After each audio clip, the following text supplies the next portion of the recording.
and welcome to FPC Fantasy Live on Sunday mornings. My name is Kyle Senra, and joining me, hopefully you're joining me today to watch. And here we are on October 3rd, first NFL games in October, so here, this 2021 season.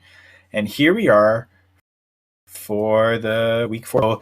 For anyone who hasn't joined before, basically three main are what ends up being talked about the most on the show. So we've got sit start at any point. Anyone watching can chat, comment on YouTube and ask away your sit and start questions. You can also reach me on Twitter at Senra Says. I'll try and kind of balance it and look through both. But yeah, it should be fun times. Outside of the sit start question, we'll kind of I address as they come up. Outside of the scheduled portions of the program involve the active and inactive reports, or specifically the players who are listed as inactive. I get all that through RotoWorld. They've got a good site that I use. I find updates quickly. So yeah, that's just what I use as my source. Various sources of finding that inactive news, but I find a lot of times right around 11:45 East when a lot of them start coming out. It's like an hour and 15 minutes before kickoff is usually when everything is kind of more closely fully updated. So for sure look for those again, and that'll be, I'll say about 10-15. We'll get to that. And the final show, so sit starts, actives and inactives, also make a DraftKings lineup just to kind of, for those who don't know the format or are curious to see what type of matchups week, kind of look through, and there's definitely a lot of good that could turn out well. And I also want to kind of preview something. For anyone looking at full press coverage this week, I wrote an article called Line Guide, and what it's doing is I'm trying to analyze teams' usage inside the 5-yard line, as well as they're facing on a week-to-week basis. So, for instance, this week, whatever I'm looking at, every team's offensively, what have they done in the red zone, and specifically inside the 5 line, touchdown efficiency as well as total touchdowns. Opportunities as well, like what are teams doing? Are they running more? Than I'm cross-referencing that with the matchup they have for that particular week against that defense, and what defense done inside the 5. Specifically, how efficient have they been at stopping touchdowns? What are the defense have allowed a lot of goal line touchdowns, and try and find it where the things coincide. A team that's doing really well, either, and I split it all run pass. So what I'm looking at runs really well in the red zone, going to put against a team or that runs really well near the queue specifically, and like cross-reference and look for teams that are defensively allowing touchdowns inside the 5 on the ground. So rushing to rushing, or passing to passing. So I split it into grades for both teams. So teams will have a what I call a goal line grade for running and a grade for passing. And so we can maybe use that into the DF lineups this week and kind of see like what kind of lineups gets set on those numbers. So yeah, so we might as well actually figure maybe the best thing to do right now is to talk about that line guide. So I'm right now don't see any questions yet, but right now what I'm going to do is my screen and just kind of show this spreadsheet I'm creating for this goal line guide again. So something that if this is something, show it now, but something that you want access to, you can DM me on Twitter, and we'll definitely discuss. If I get enough, enough people want to see me or see that information, I might include it in the weekly goal line guide, our table in there. But for right now, this is kind of what I've come up with. So just going to.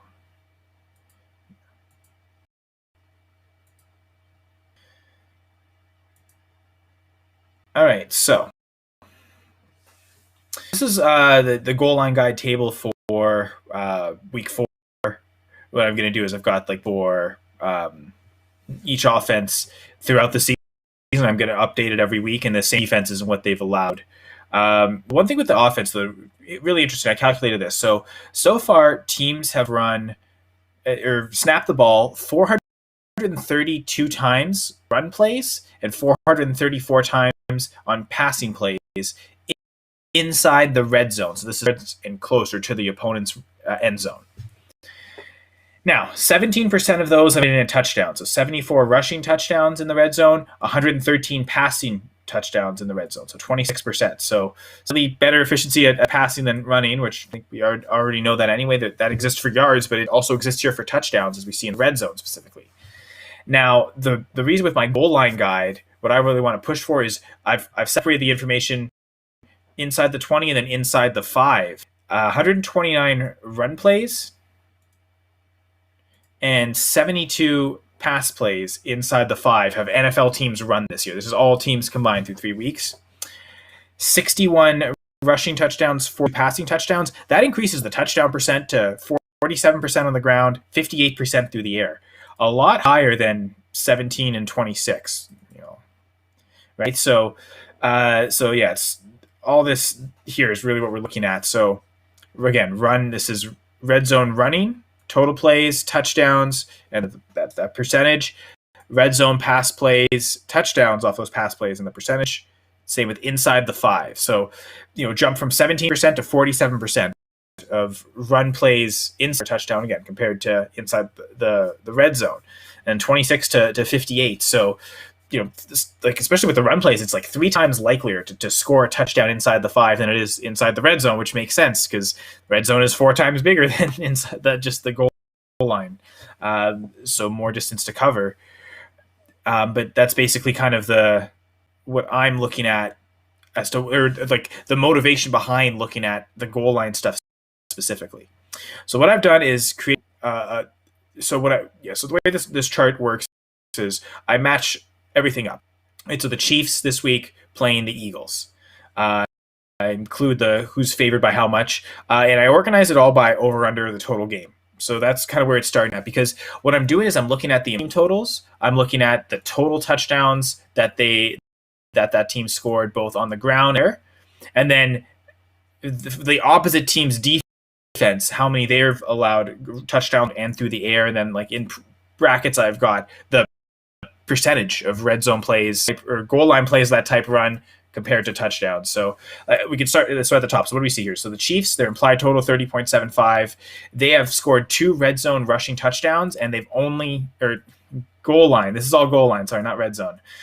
So they've scored 2 goal line rushing inside the 5, and they've only run 2 plays inside the 5 that were run plays. Now they've also only look at here, they've thrown a touchdown inside the goal line, and in 50% of plays. So the Chiefs have only run 4 plays inside the 5-yard line this season. So far, it's been better at they've 2 rushing touchdowns to 1 passing touchdown. So it's better there. But really, where their grade comes in, and this grade they have for the running goal line run grade at 109.25. A lot of it comes from the Eagles. The Eagles have allowed 4 touchdowns on the ground inside the 5 versus only 1 touchdown passing inside the 5. So the Eagles have been more vulnerable on the ground. Do the Chiefs take advantage? Now that means maybe Clyde Edwards-Helaire. Could also mean Darrell Williams. I think Patrick Mahomes could run a touchdown in here. He's done it before. I'm pretty sure. And I look at a lot of this goal line data from either NFL Savant or 4for4. NFL Savant, you get their information for free. 4for4 is a subscription. I think it's where I pay it, so I obviously did. And yeah, so that's kind of just where I get all this data from. But what I'm seeing, the best score on either run or passing is I get the sense that they are probably going to pass touchdowns more than run them them in. The Patriots have not allowed a touchdown inside the 5 yet. Now, if we look at the defensive chart, you'll see that inside the 5, there's only been one attempt run against them. Actually, teams have only run 2 plays inside the 5 on the Patriots this year. One, the passing play was a touchdown, and so that's why it leads to the Patriots being a better run defense than pass defense, which means we want to target the pass options. And with the button running wise, I mean, they've got 5 touchdowns inside the 5-yard line passing. That leads the NFL. If you look on this chart, no one has more than 3.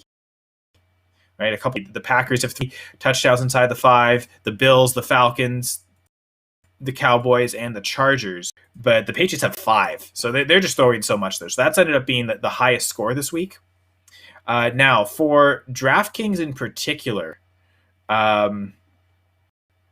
so one of the things, we'll get to that in a sec, but looking at DraftKings lineups, one of the things that I like looking at is, again, not even looking at, the first thing you should consider before any even players enter into it is what kind of contest do you want to enter? And I think I talked about this last week, so I'll be brief with it, but essentially the 2 main types are tournament or cash games. Tournaments are less, and I mean, both can have a lot of entries. Generally, you see a lot more entries in tournaments. And basically, there are fewer people that win inside tournaments, at least percentage-wise. But when you do win, it's usually a lot higher amount. Sometimes it's not. Sometimes you only make your money back or even less than what you put in. But usually, if you finish first in that contest, you're going to win big bucks. Whereas the 50-50s, generally it doesn't matter if you finish first or as long as you're above the half line. Usually, or just slightly, it's usually like 47%. The top 47% make money. So almost half. So in those cash games, almost half the people who enter will make money, but you only usually double up. Sometimes it's triple up your amounts that you're winning. So it's not as big of the winnings, which can go sometimes 10 times if you win a big tournament. So understanding what you want to play, there's advantages and disadvantages to both. So I know generally what I see for a lot of shows or like just DFS content is I guess it is more the GPP stuff. So I thought maybe this week what we'll do is I'll do it, and guess what I'll do is I'll show kind of how do you find contests. So I'll share my screen right now.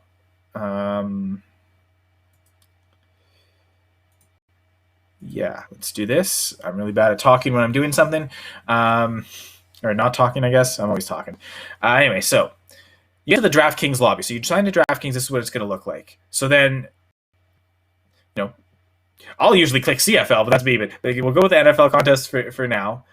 And what they allow you to do is A, you can pick your price ranges, but B, you could also pick the types of contests. So let's see what they have in. I guess you have to pay. I see.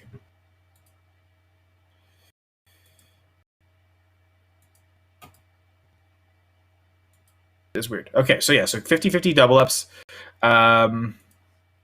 As you see that, like, the range in terms of what you can play for these double ups go from $1 all the way down to, I guess I could just re-click this, $5,000, right? So like in terms of like the buy-in, you can kind of pick really. Generally, you want to do is you want to find the guaranteed contests, because the non-guaranteed contests, they don't fill up, you don't get paid out. Like you'll get your money back that you put in, but you don't win anything. It doesn't count as you participating. They just cancel the event. So we'll just take a double up here. So one of the things with the doubles is what types of players do you want? You generally want players that are going to be scoring consistently. And yeah, you do want some high upside players at the end. And again, one of the things, if you have enough crowns, you can use your crowns to pay for your contest, or you're just whatever your reserve of money is. So generally what I want to look at first is like the running back opportunities. Is there a running back who I feel like will get way more opportunity than what like their price is listed at. Because like you look at the top, Derrick Henry at 8,800. I think everyone has him ranked as the number one running back this week, so it makes sense. Like at the highest price running back, he's probably worth paying the highest price running back price.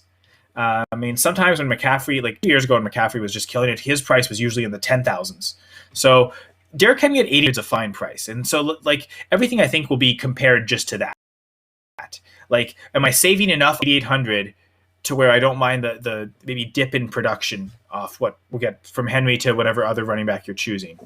So going down this list, you can see like Kamara is pretty close in price. Like at a $400 difference, for instance, I'd much rather go with Derrick Henry. Yes, DraftKings is full point PPR, so that definitely does help Kamara.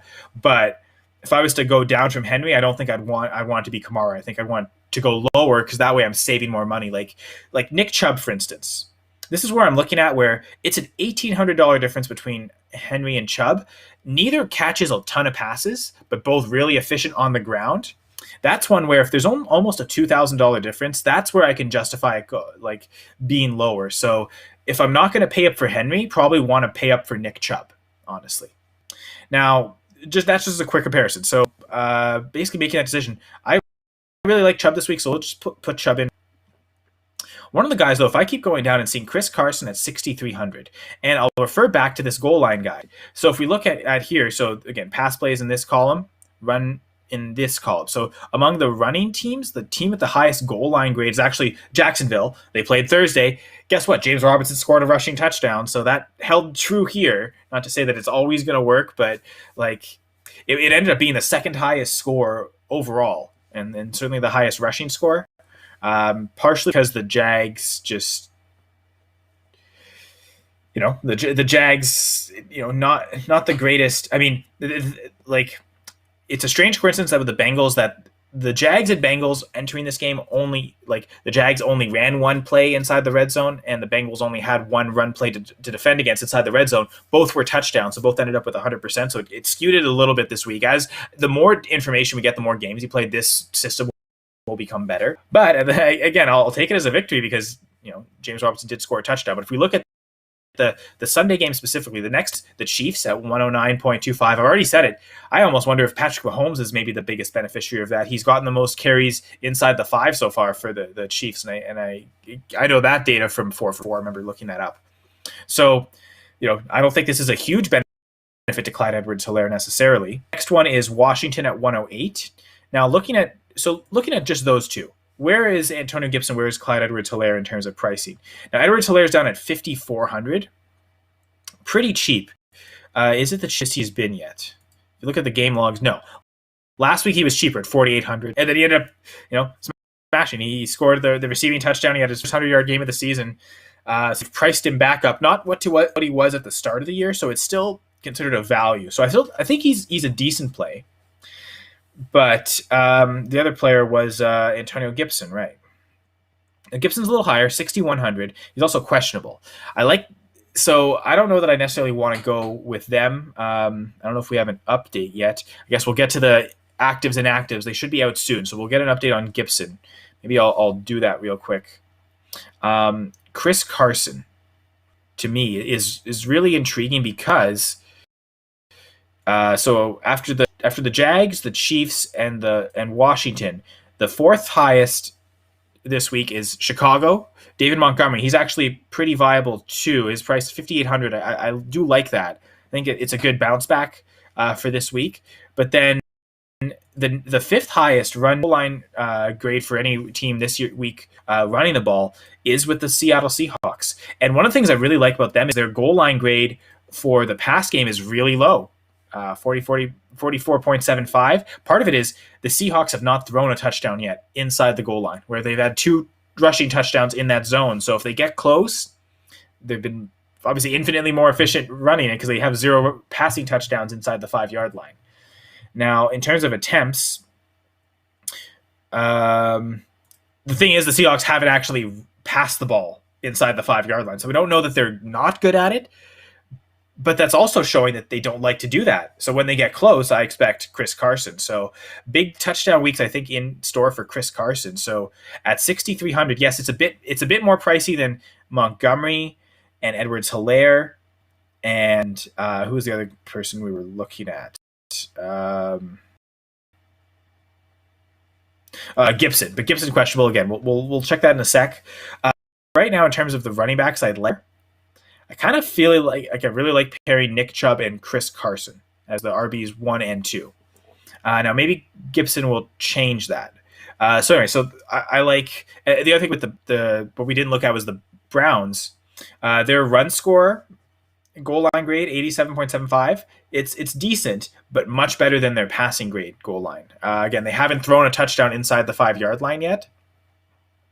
With Cleveland, they, like the Browns, they have not attempted a pass inside the 5-yard line. They've run 7 plays inside the 5-yard line with 5 touchdowns. So, not all that goes to Nick Chubb. Some of it goes to Kareem Hunt. But, last week, Chubb really didn't do much. Is that something that kind of alternates every week? I mean, in terms of, well, actually, he did. He had 84 yards on the ground, which is good. No targets, though. We'd like to see that. No touchdown, right? It really is the touchdown dependency. Now, 3 touchdowns in 3 games.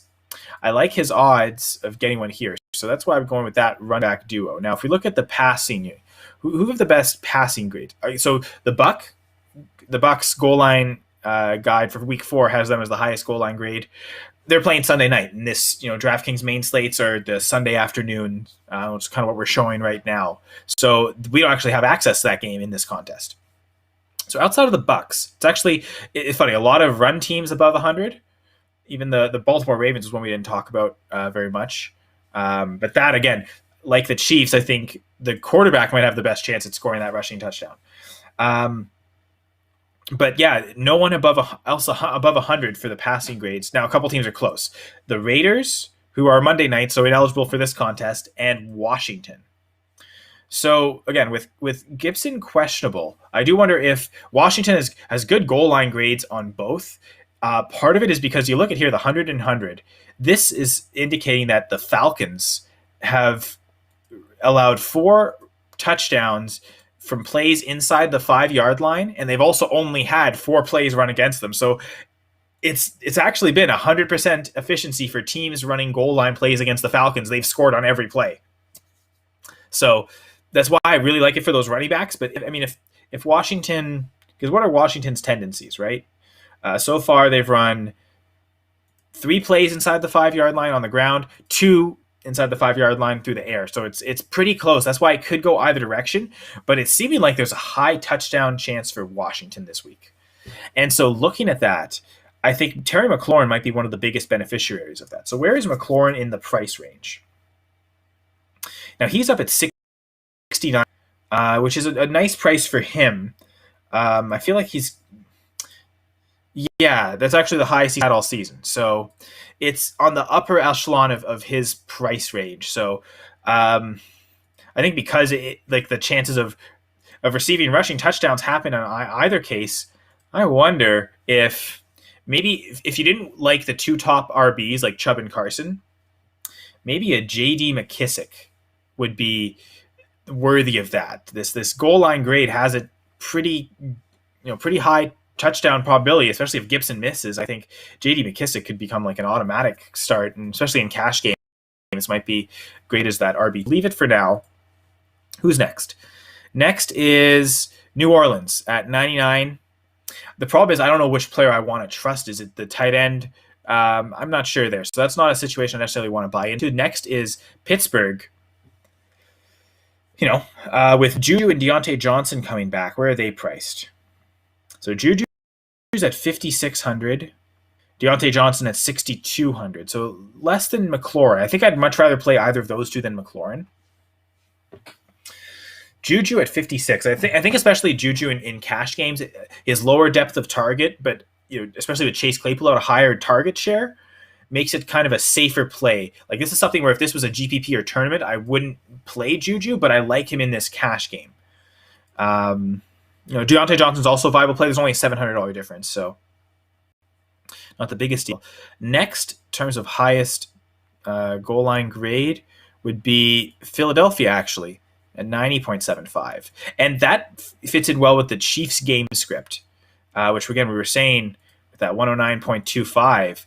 because of that, I'm kind of feeling I want to stack this game. So is there a way to get Mahomes in this lineup? Let's take a look.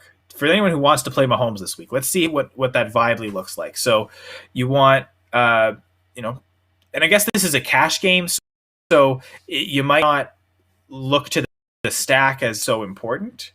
And cash you might not do as often, but I'm going to try the cash game stack here. So Devonta Smith, although actually one of the things, I believe Zach Ertz is leading them in red zone targets and targets inside the 10-yard line specifically. Again, through 4-4 got that. Now Ertz, 3,500. That's, where's that been for his price?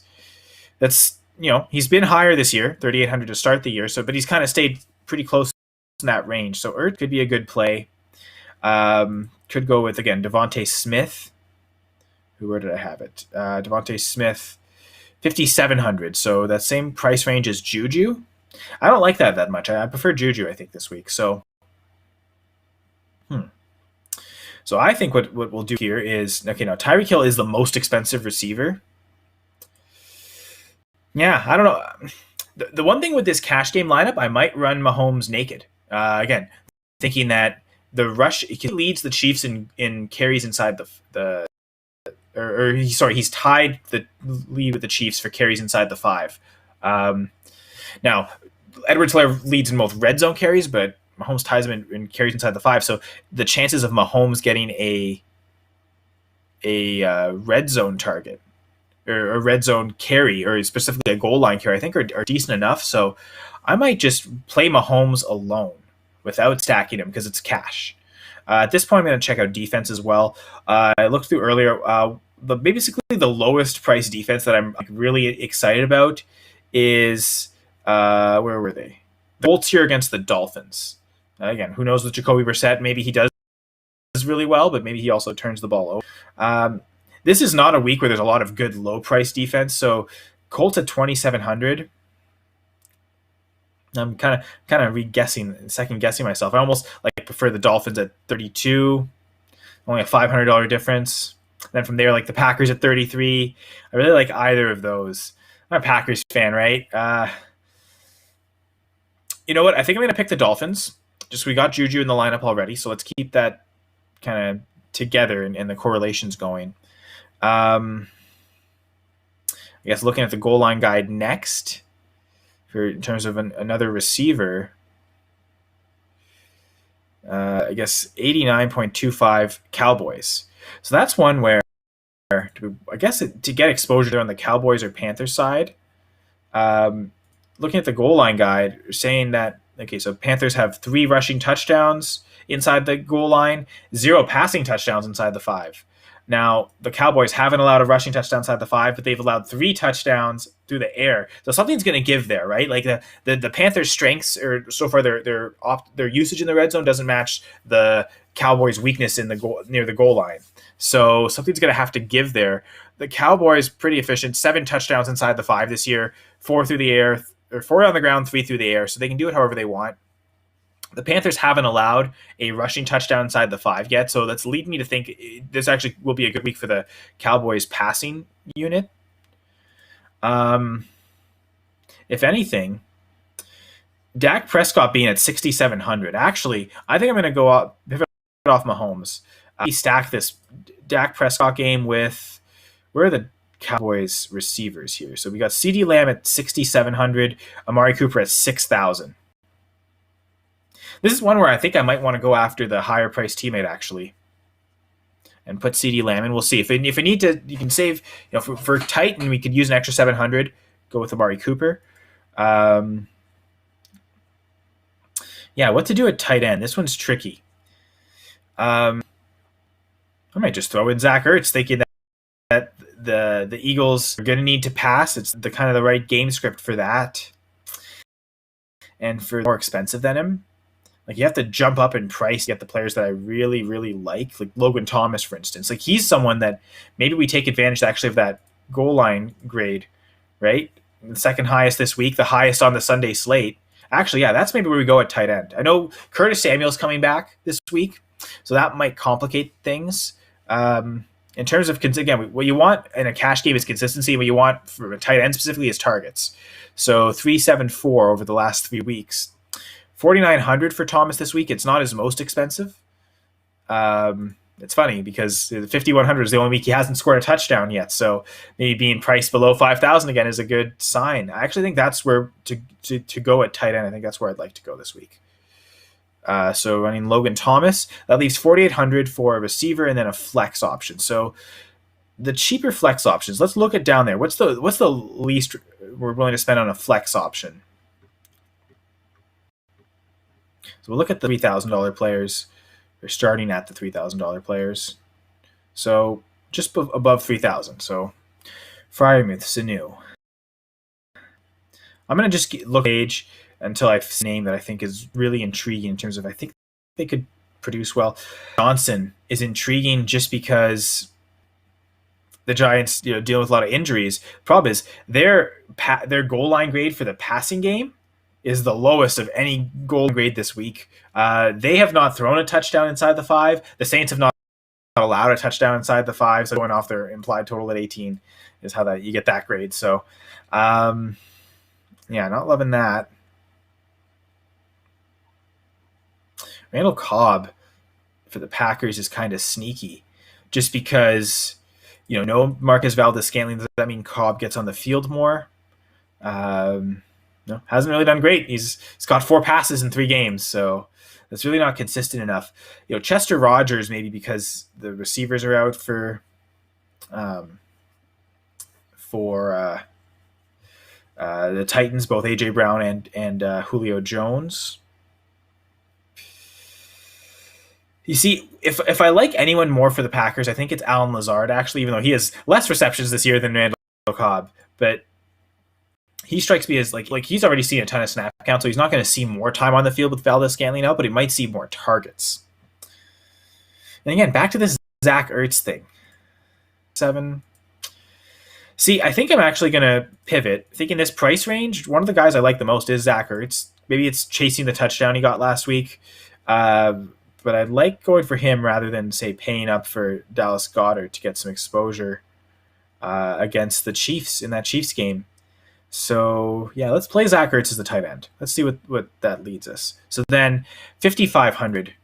What does that do in terms of if I play 2 players at that price for what's left average-wise? Not really loving very many players here. Brandon Ayuk at 5,000, actually. Niners.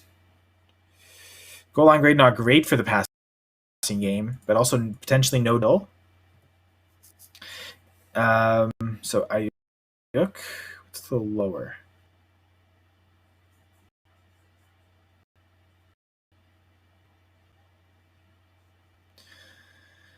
Ooh, here's one. Quintez Cephas. And the reason I like Cephas is this pass game goal line grade is actually pretty high. And he leads them in targets at 10. So I think, he's already had 2 touchdowns this year, I believe. Yeah, 2 touchdowns.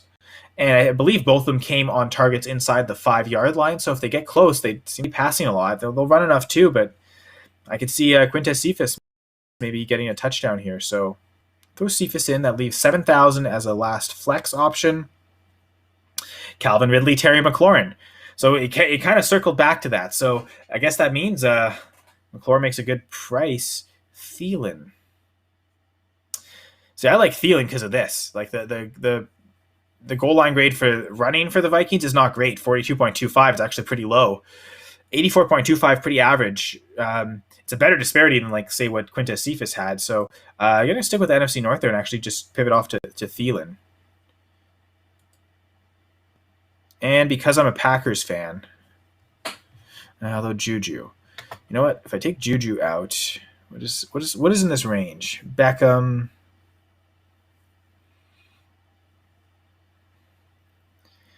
Yeah, actually, I think for a cash game, I might even pay up for one of the what are viewed as maybe the elite defenses. So Titans at 3,900, probably going to be a good one. Outside of them, I think the one I like the most is the Packers. So, okay, let's put the Titans in against the Jets, knowing that there's a lot of turnovers there. So at 5,100, who could I play as that last receiver? Brandon Ayuk. With Kittle out, that might be a smart play. But flex. If I put Thielen in the wide receiver, is there a running back that I could maybe play? Might this against Washington? Yeah, I kind of like Brandon Ayuk there. So, where did I? He's at 5,000. So, yeah. So, Dak Prescott, Nick Chubb, Chris Carson, Adam Thielen, CeeDee Lamb, Brandon Ayuk, Zach Ertz, Quintez Cephas, Titans defense. So that would be, there you go, an example of a DraftKings lineup. Notes to start question. So we'll get to the actives and actives, and maybe this some clarity on Antonio Gibson, for instance. So let me check that real quick. But hopefully, yeah, that's some good insight. How to make a DraftKings lineup.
I traded away.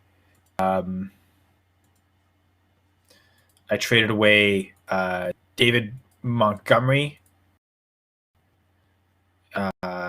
for, or sorry, 2 weeks ago I traded a 2023 first and a 2022 for David Montgomery.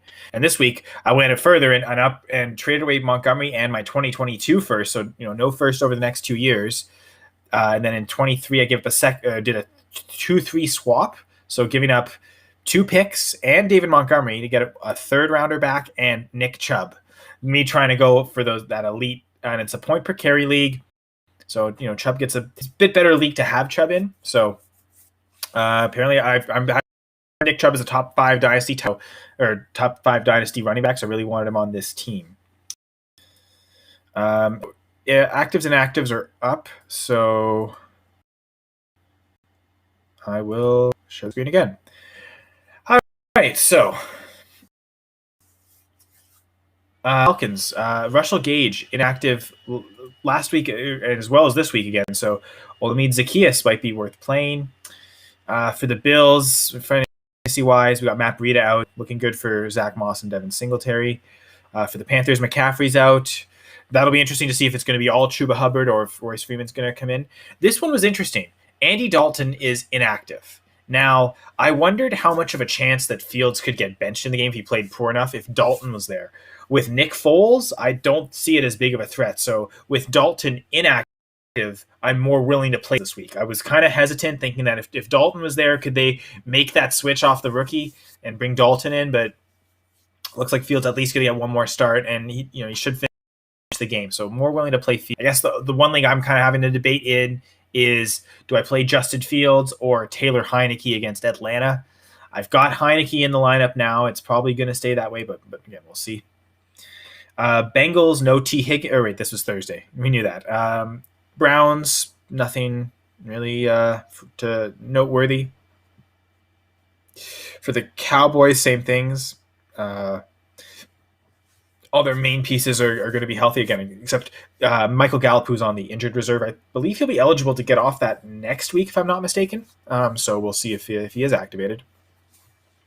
Again, no surprises for the Lions. Deandre Swift was questionable, not listed on the inactive. This is the inactive list here. So Deandre Swift is playing. I say, have him in the lineups. I can't remember where I have him ranked exactly this week. It might have been, I think I had him inside the top 12 running backs this week in half point PPR, and full point PPR. It's going to be even more extreme. He catches so many passes. So I've Swift's kind of been questionable all year, and he's come out and he's produced. He's gotten touchdowns. He's caught a lot of passes. So I say fire up Deandre Swift. Texan side, no big surprises. Brevin Jordan, the rookie tight end, still inactive. So though they haven't really used any of the tight ends there, not much anyway. Colts, Jacob Eason is inactive. That's interesting. I wonder who the backup to Carson Wentz is.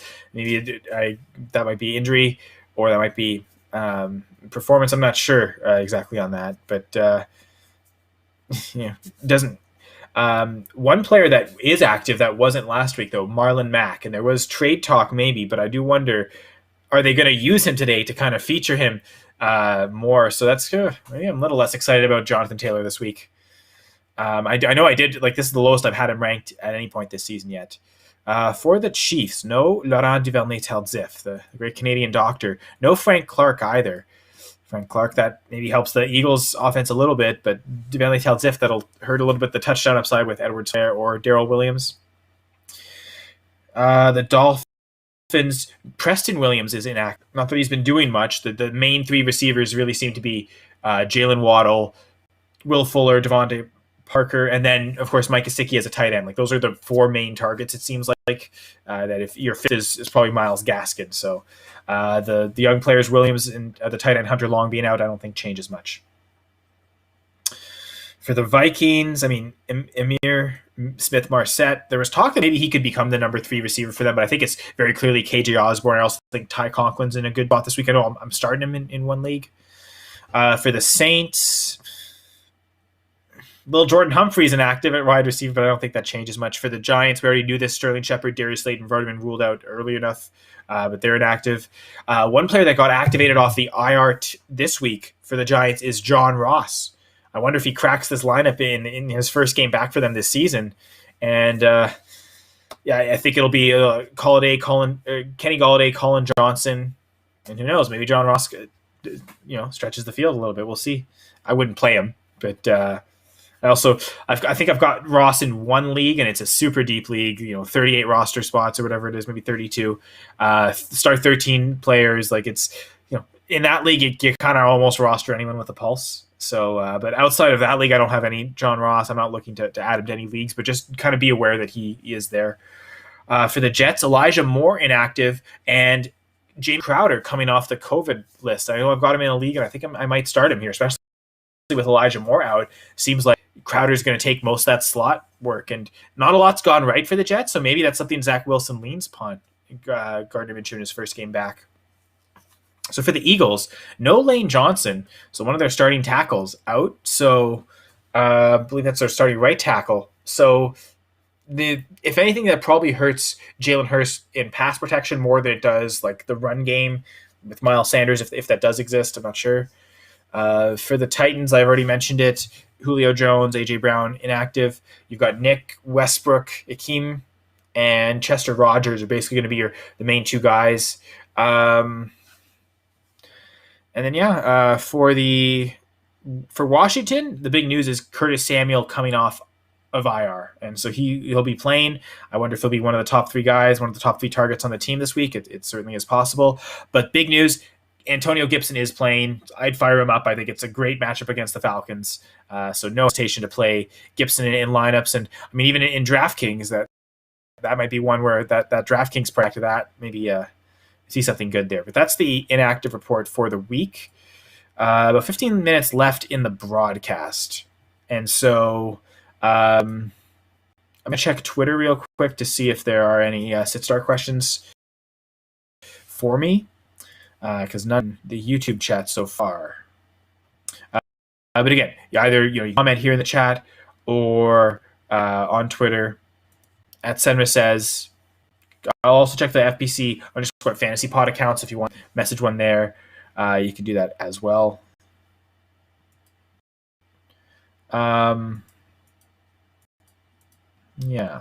Just looking. So looking at my notifications, see if anyone is asking anything. So far, I see nothing. So what I might do is actually just kind of go through some of the lineup decisions that I'm making. What am I doing to in my leagues. I'm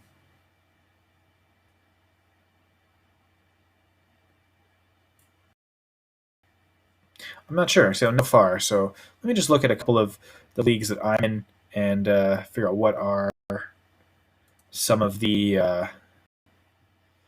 what am I going to be looking to do. I'm trying to think of what league has like good sit starts that are tricky.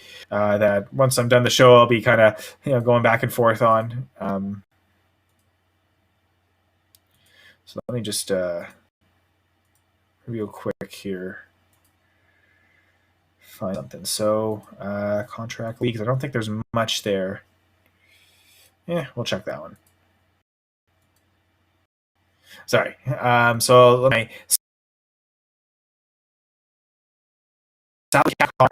My favorite forms to play in football.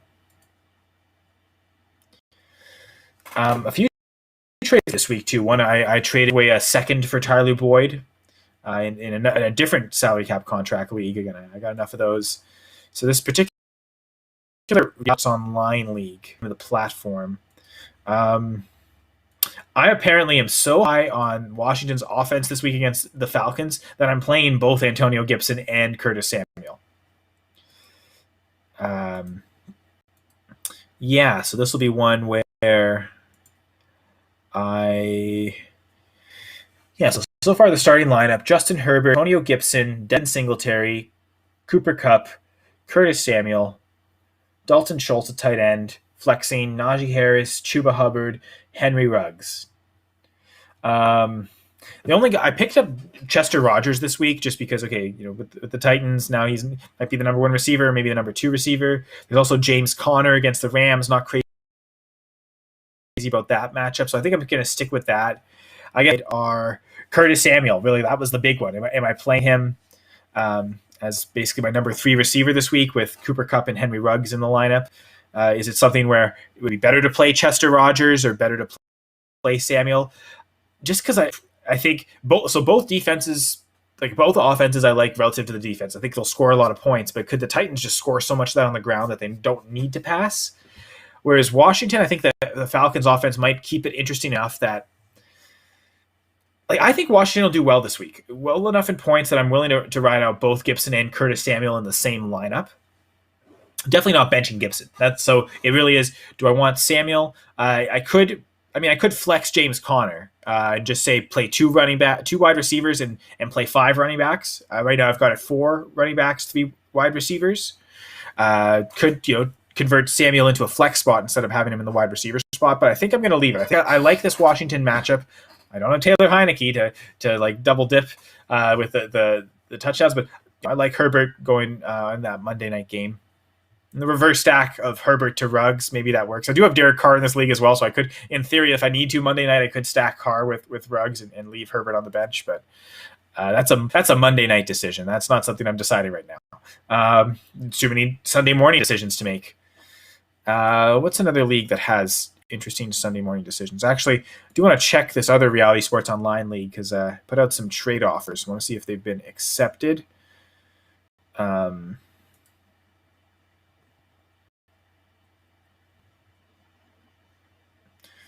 Okay, so nope, they're still hanging out there. We'll see. Shopping wall. What's the price limit? Maybe sell some backs this week to it's well. Yeah, so I offered my co-host Brad Harvin Tyson Williams and a 2022 second rookie draft. This is a super flex league, and in exchange, I'd be getting back Miles Sanders. He put Miles Sanders on the block, so we'll see if he's interested in moving him or not. In that league in particular, there's no real interesting sit-start decisions yet because Tyler Lockett is questionable. So now I'm going to have to figure out what do I do if Tyler Lockett is out. I actually don't have that many late-game options, so this is so what I think I might actually have to do in the league is I might have to, because I've got Brandon Ayuk starting already. Is that something where I may have to not play Brandon Ayuk and you hold him as in case case Lockett can't go, I'll play him. I also have Nelson Aguilar as a flex. So maybe what I do is there another player I can. You know what? I've got Zach Moss in this league. I think they'll do well against the Texans this week. So I think I'm going to play 3 running backs. I'm going to bench Nelson Aguilar for now, and I'll play him if Tyler Lockett's. Oops, sorry, Mike. I'll play him if Tyler Lockett's out. I think in that instance, that's when, okay, obviously I don't want to take a 0 because I do really want to play Brandon Ayuk this week. I think it sets up well against the Seahawks. Again, the goal line guy doesn't look so favorable, but especially if George Kittle's out. George Kittle, that's one where in leagues where if George Kittle's out, I'm kind of trying to see my options. I know in one league I've got Tyler Higbee as kind of my backup tight end. And I believe they both play. Let me just check quick, but I think the Rams is a 4 p.m. Eastern start. It is. So what I'm doing there is because the options are limited with one of the trickiest injury players this week in terms of what to do with the starting lineup. So if you have George Kittle, take this next, I guess, 40 minutes, make sure you go pick up a player that's a tight end that plays either at 4 o'clock Eastern today or the Sunday night game or a Monday night game. That way, if Kittle's out and at 4 o'clock, you can replace them easily and not take a 0. I know some people like going for 2. The big boss, Jeff Lambert, he has Kittle, and he was wondering if he played Knox or Pitts at 1 o'clock and just put them in and then just say you're not playing Kittle this week. And he never got back to me if these players were available, but I gave him just a list of, Will Dissly. They're playing the Seahawks 49ers playing heck. Even Ross Dwelly. If Kittle's out, Ross Dwelly is probably the starting tight end for the 49ers. He becomes more interesting. Obviously a guy like Higbee, but probably rostered. But looking at Donald Parham who plays Monday night, at least something where I'd rather take the chance at those guys getting a 0 if it means I could wait and to find out if Kittle's playing or not, as opposed to saying playing Dawson Knox right away. And then if Kittle plays and goes in, you don't have access to him. I mean, maybe you could flex him if you're willing to play 2 tight ends and flex the tight end. Usually not. So because of that, I'm trying to find other tight end replacements. I know Max Williams has been one where in a couple leagues where I have Kittle, I've picked up Max Williams knowing that, okay, it's at least a 4 o'clock game. Again, Rams Cardinals could be a shootout. So I'll at least have some exposure to a tight end who plays in that late game. But Kittle's a tricky one this week. I know I've got him in quite a few leagues, and I want to play him as much as possible. I think across all formats, redraft, dynasty, and best ball, he and Tyler Higbee were my most rostered tight ends. So it's funny that there's a couple teams I have both of them on together. So all the leagues I have Kittle in, he's in my starting lineup right now, and I'm gonna check again before the 4 o'clock games. And if he's out, then I know I've got backup options set in every league. Whether it's Tyler Higbee in one league, it's I mentioned it's Max Williams in another league. I know there's another league where there's a lot of flex spots, and I'm already playing Mark Andrews and Darren Waller. So with Kittle, I can replace him with any player, not just or any non-quarterback. It doesn't just have to be a tight end. So in that one, I think it's Alan Lazard I've got set up as the backup option. So every league where I've got George Kittle, I've got another option set there. Okay, if Kittle's out, this is who I'm playing. So that's that option. One tricky one is I've got a league where I've got both Devontae Parker and Will. I don't want to play both, so I've been going kind of back and forth on which one to play. I think part of it is, let me see here. I am projected to lose. Actually, it's to my good friend Akili, who's got a really nice team in this league, and he's 3-0, looking good. So I need probably the high upside play more than anything, which would be Will Fuller. Actually,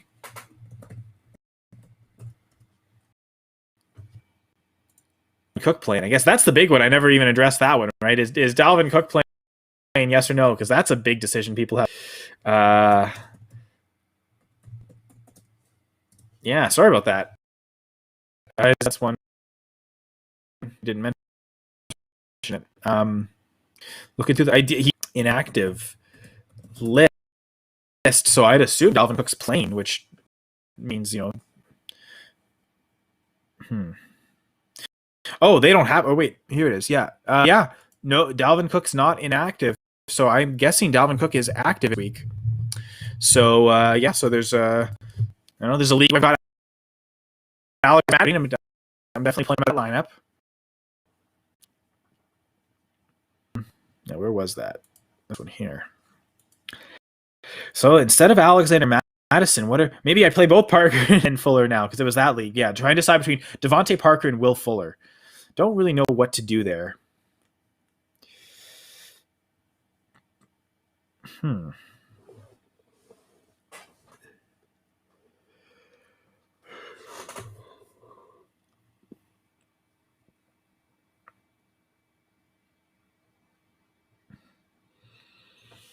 I'm wondering, do I play KJ Osborne from Minnesota, Anthony Schwartz from Cleveland, try and get a high scoring player in that game? Or do I just go with another running back and play Nyheim Hines? I've got Jamal Williams, Zach Moss, Eckler already going. I don't think I want a fourth. You know what? I'm gonna take KJ Osborne. I think he's got the upside. I also need to be conscious because in this particular league, I have Lamar Jackson is questionable, and I actually don't really think I have a viable core to place him. It's Jackson and Prescott. I'm kind of riding or dying with them. So if Lamar Jackson's out, I've got James Conner I might throw in there. So I might already be throwing a fourth running back anyway. So, I could go Bryan Edwards and double up on that Monday game because I've already got Eckler. I could go Sammy Watkins. Problem is, if Jackson's out, I really don't want to play Sammy Watkins. I don't think because he's going to be missing his quarterback. So that's one where I think if Lamar Jackson's out, I might go with James Conner there, honestly. So yeah, just some example of some start-sit decisions. I guess we're kind of closing in on the end of the show. It's a few minutes to 12:30. So so that's just a bit of my process. Some of the lineups I'm setting, some of the leagues I'm going through, some of the decisions I'm making. I talked about some of the trades I've made recently. So yeah, any fantasy football advice or any topics you want to discuss with me, feel free to reach me out on Twitter at Senra Says. You can either, you can at me in a tweet. You can DM me. DMs are open. So either way, whatever you prefer, feel more comfortable with, let me know. And yeah, just again, at Senra Says. Also at FPC_fantasy pod, press coverage fantasy pod. In season, we do weekly ranking debates. And so I know this week we had the Twitter poll of between Odell Beckham Jr., my co-host Brad Harvin, and I, really different on where we ranked Beckham this week. I had him at wide receiver 17. He had him down at wide receiver 33. So big enough disparity. And I think the Twitter poll was, I think, about 70% in favor of my side. So apparently people are buying in on Beckham for this week in particular. Again, good shootout game, Browns-Vikings. So we'll see if that one's right. And there was a bunch of other debates we did, like, went through maybe about a dozen players that we were pretty different on, pretty separate on. So you can check out that episode, but week 3, but again, every week we'll be doing that. So again, week 4 episode is out most recently. And but again, we'll be continuing to do that every week of the season. So keep checking that out. Again, at the Full Press Coverage Fantasy Pod. Check out everything Full Press Coverage at FP_coverage. This was FPC Fantasy Live Sunday. And so I guess is just one of the, hope everyone does well with their lineups. Hope everyone is enjoying the fantasy football season because this is fun. Again, fantasy football is meant to be fun. So do truly enjoy it, embrace it.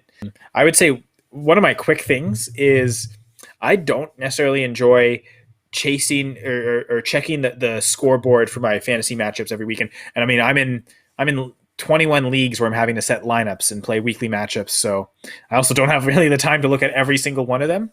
But I find let me watch the football. I check my teams at around 3:30 when all the inactives and actives for the 4:00 Eastern games are out. But outside of that, I'm really not checking my fantasy teams much, especially in that early slate. I might, Sunday night, maybe, a few players left when it's closing in or late in those 4:00 games. But just enjoy football today, folks. Again, this is Kyle Senra signing out for Full Press Coverage Fantasy